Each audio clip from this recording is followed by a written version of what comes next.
ఈ రాష్ట్రానికి సంపద సృష్టించి ఈ రాష్ట్రానికి ఆదాయ మార్గాలు పెంచి ఈ రాష్ట్రాన్ని దేశంలో ఉన్నత స్థానానికి తీసుకువెళ్ళడానికి ప్రయత్నించుకోకుండా తన మూర్ఖత్వపు పరిపాలనతో ఈ రాష్ట్రాన్ని అగాధంలోకి నెట్టేశారని చెప్పేసి మనం చేస్తాను. ఇది వాస్తవం కాదనుకుంటే దమ్ముంటే ఎవరైనా సరే వైఎస్ఆర్ కాంగ్రెస్ పార్టీ నుంచి బహిరంగంగా చర్చించడానికి సిద్ధం అని చెప్పేసి కూడా ఛాలెంజ్ చేస్తా ఉన్నాం. అగాధంలోకి నెట్టవేయబడిన ఈ రాష్ట్రాన్ని ఒడ్డును వేయటానికి తిరిగి గాడిలో పెట్టడానికి చంద్రబాబు నాయుడు గారు ప్రయత్నం చేస్తున్న విషయం ఈ రాష్ట్ర ప్రజలందరూ కూడా గమనించారని చెప్పేసి మనం చేస్తా ఉన్నాను. నేను మీ 7 నెలల పరిపాలన, తెలుగుదేశం పార్టీ 7 నెలల పరిపాలన మీద ఏదైనా చర్చకు వచ్చేట్లయితే ఎక్కడైనా సరే సిద్ధమని చెప్పేసి ఛాలెంజ్ చేస్తా ఉన్నాం. అంతేగాని మాకు ఒక పత్రిక ఉంది, పెన్ను మాది, ఇంకు మాది, మేము ఏదైనా రాసేయచ్చు, ప్రజల్ని మభ్యపెట్టచ్చు లేదా తప్పుదారి పట్టించవచ్చు అని ఆలోచన చేస్తే మాత్రం అది క్షమించడానికి నేరం అవుతుందని చెప్పేసి నేను మనవి చేస్తా ఉన్నాను. ఒకసారి గత ప్రభుత్వం నుంచి ప్రభుత్వానికి అందిన రాష్ట్రం యొక్క పరిస్థితి ఆలోచించినట్లయితే 10 లక్షల కోట్లకు పైబడి అప్పులు, 71,000 కోట్లు అసలు, వడ్డీ చెల్లింపు 1,40,000 కోట్లు, 2 అసలు వడ్డీ కలిపి 1,40,000 కోట్ల రూపాయలు భారాన్ని ఈ రాష్ట్రం మీద వేశారు.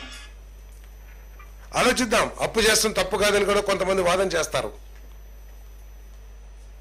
కానీ మీరు తీసుకొచ్చిన అప్పుని ఏ విధంగా ఈ రాష్ట్రానికి సంపద కానీ ఆస్తులు కానీ సృష్టించడానికి ఖర్చు పెట్టారో కావాలంటే ఒక ఇండిపెండెంట్ ఏజెన్సీతో మనం ఎంక్వైరీ చేపిద్దామని చెప్పేసి నేను ఛాలెంజ్ చేస్తా ఉన్నా. నేను కేవలం మీరు విలాసాలకి, మీ మూర్ఖత్వపు ఆలోచనలకి ఒక రూపం ఇవ్వటానికి మీరు ఆలోచించిందే కరెక్ట్ అనే విధంగా మేధావులు కానివ్వండి, అధికారులు కానివ్వండి, ఇటువంటి వాళ్ళ అభిప్రాయాలు తెలుసుకోకుండా ఈ రాష్ట్రాన్ని పూర్తిగా అగాధంలోకి నెట్టేసిన వ్యక్తి జగన్మోహన్ రెడ్డి గారు కాదా అని చెప్పేసి నేను ప్రశ్నిస్తా ఉన్నాను. నేను ఈరోజు ఆయన ప్రభుత్వం నుంచి దాదాపు 1,40,000 కోట్లు అన్ని బకాయిలే. నేనేదో చేసేసాను అంటారు. ఎస్సీ, బీసీ, మైనార్టీలకి చేశానని చెప్పేసి గొప్పగా చెప్పుకునే జగన్మోహన్ రెడ్డి గారు వారి భవిష్యత్తుకి ఇగో ఇది బాట వేశాం మేము, ఇదిగో ఈ విధంగా వాళ్ళ ఆదాయ వనరులు పెరిగేదానికి మేము చేశాము, ఇదిగో వీళ్ళ సంపద సృష్టికి లేకపోతే వాళ్ళ సంపద విలువ పెరగటానికి మేము ఈ చర్య తీసుకున్నామని చెప్పేసి చెప్పే దమ్ము ఉందా జగన్మోహన్ రెడ్డి గారికి అని చెప్పేసి నేను ఛాలెంజ్ చేస్తా ఉన్నా. నేను పేదవాడి సంపద విలువలు కూడా దిగజార్చేశాడు జగన్మోహన్ రెడ్డి. నీ దుష్పరిపాలన మూలంగా ఆస్తుల విలువలు ప్రతిసారి కూడా అది కోటేశ్వరుడు ఆస్తుల విలువ కానివ్వండి లేదా పేదవాడి ఆస్తుల విలువ కానివ్వండి, మార్కెట్ విలువ కడితే ప్రతి సంవత్సరం పెరుగుతూ ఉంటుంది.